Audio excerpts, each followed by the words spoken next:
शुभ बिहानी। आजभोलि प्राय गरेर मानिसलाई सताउने एउटा रोग छ थाइराइड। थाइराइड सम्बन्धी समस्याका लागि पनि योगमा एउटा यस्तो प्राणायाम छ जुन प्राणायाम दैनिक गर्नाले हामीलाई त्यो समस्याबाट मुक्ति दिलाउँछ। यसका लागि योगमा थुप्रै आसनहरू पनि छन्। आज हामी ती आसनहरू गर्दैनौँ। मैले आसनहरूको भिडियो पहिले नै बनाएर राखिसकेकी छु, मेरो प्रोफाइलमा गएर हेर्न सक्नुहुन्छ। आज हामी उज्जाई प्राणायाम गर्न जाँदैछौँ, जुन प्राणायामले हाम्रो थाइराइड जस्तो समस्यामा धेरै लाभ दिन्छ। आउनुहोस् सँगसँगै गरेर हेरौँ।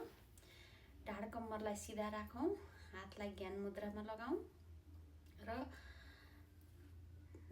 श्वास लिँदै घाँटीबाट गोरु घुरेको जस्तो आवाज निकालौँ र घाँटीलाई केही सङ्कुचित बनाएर एकछिन त्यसलाई त्यहीँ होल्ड गरौँ र आफू जति सेकेन्ड सकिन्छ 5, 10 जति सेकेन्ड होल्ड गर्न सकिन्छ होल्ड गरौँ। नसकेपछि दाहिने नाकको प्वाललाई बन्द गरौँ बुढी औँलाले र बायाँ नाकको प्वालबाट उक्त श्वासलाई बाहिर फ्याँकौँ।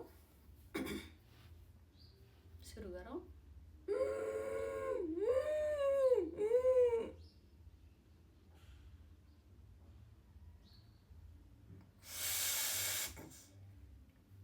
यसो गर्दाखेरि हामीलाई यहाँ घाँटीमा घस्रण पैदा भएर खोकी पनि लाग्न सक्छ, यो सामान्य हो।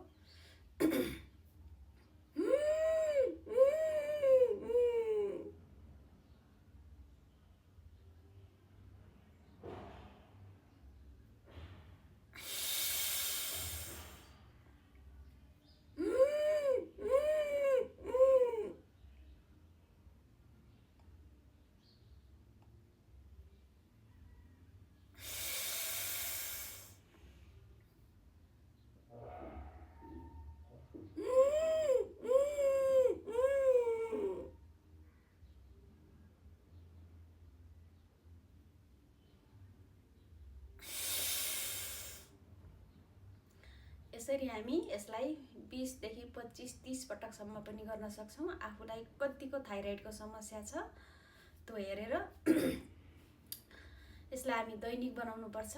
दैनिक बनायो भने यसले हाम्रो थाइराइड जस्तो समस्यामा धेरै लाभ दिन्छ।